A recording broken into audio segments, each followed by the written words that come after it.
Do you know the importance of a soft launch or product introduction? Hello, I'm DanaScranton, and I'm going to answer that question for you today in our 4th episode in our 8-part series on the 7 I's of entrepreneurship. Today we're going to talk about introduction, and this is the 3rd I of the 7-part series of 7 I's. Now, introduction is really a very important concept. You'll hear some people refer to it as a soft launch. Now, as an entrepreneur, if you've gone through the first 2 I's, you will have inquired and investigated the marketplace, determined what it is that the market needs and wants and desires. You'd identified the value, voids, and deficits. And so next, in the 2nd I, you have innovated a solution. You come with a product that you believe will address what you found to be the needs in your inquiry phase. Well, now what you want to do is to take that product, which could be goods, services, or leadership, and you want to inject it into the marketplace to test your theory, to test your postulate as to whether or not you really did in fact address the market's needs. And you do that with a soft launch or an introduction. Now, when you introduce a product to a marketplace, you most certainly don't introduce it to the vast marketplace. You pick a sample. Now, in your first phase of inquiry, presumably as an entrepreneur, you identified who your ideal customer is. That's oftentimes called an avatar or a persona. So you've identified the attributes of that particular customer, and so that's the person that you want to test on. So you go to your marketplace and you design your marketing approach in this introduction phase to avail the possibilities of what your product can do to a limited sample of that population. And so that sample would ideally be the ideal customer, the avatar or the persona, because you want to eliminate variables in determining just how valid your product is. In the introduction phase, you seek to validate if the product does in fact bring value to the customer as you planned it to do. But you also are in a learning phase. You're going to learn, did the marketing work? Did the customer respond the way I thought they would?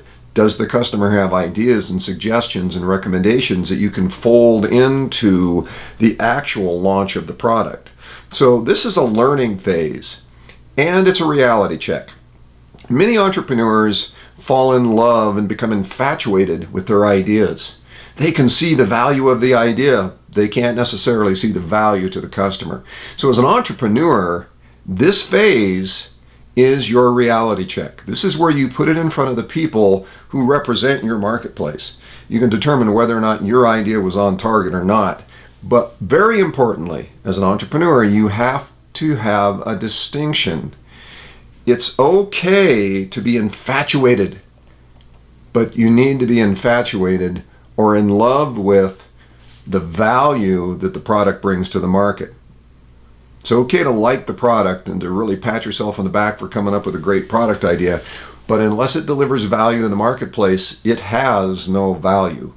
So you need to be infatuated with and in love with the idea of what it will do for the marketplace, and then secondarily, your baby, your product. Now, as an entrepreneur, you are fundamentally charged with identifying value, voids, and deficits in the marketplace and then finding a way to address those to improve the lives of people.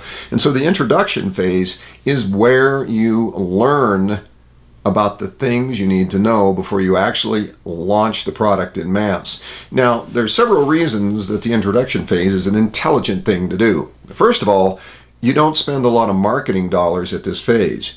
You spend enough to get the sample that you wanted to test. And then from that, you have learned a great deal, and you can package that up and improve the product, improve your marketing, improve the message. And then when you get to the next phase, which some will call a hard launch, but what we will call a little bit different, we will call it instruction. And we'll actually get to that in episode 5, which is the next episode. But there's another very important reason, other than the fact that you want to hone your message and keep your costs down and actually hit a home run when that product launches. You do not want to create an inadvertent competitor by launching your project before you actually had enough information to do so. You see, whether it's a project or it's a product, which is, as I said earlier, goods, services, or leadership, if you put that out into the marketplace in mass before you really understand if it's hitting the value targets, there are going to be competitors who watch that launch, think, hey, you've got a really great idea, but your execution failed because you didn't go through the introduction phase. And then what are they going to do?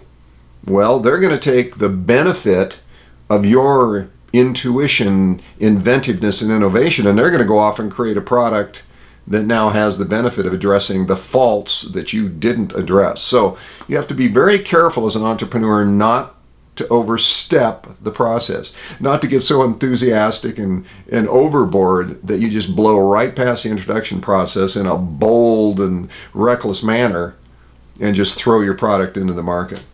That's not a very mature or smart thing to do. So that's the value of the introduction phase, and the absolute essence of it is to prepare your product for positioning with the marketplace. Because this phase is where you learn what you need to do to tell the market what they want to hear to react in a way that is favorable to your product. Well, I hope you got value from this episode in our, well, see, it's an 8-part series, 7 different eyes, but it's an 8-part series. So if you did get value, please like and share in your favorite social media network, and stop by DanaScranton.com and leave a comment. Do appreciate that. And go to Dana Scranton page on Facebook and leave a like. That would be most appreciated as well. So until next time in episode 5, take care and live with purpose and passion.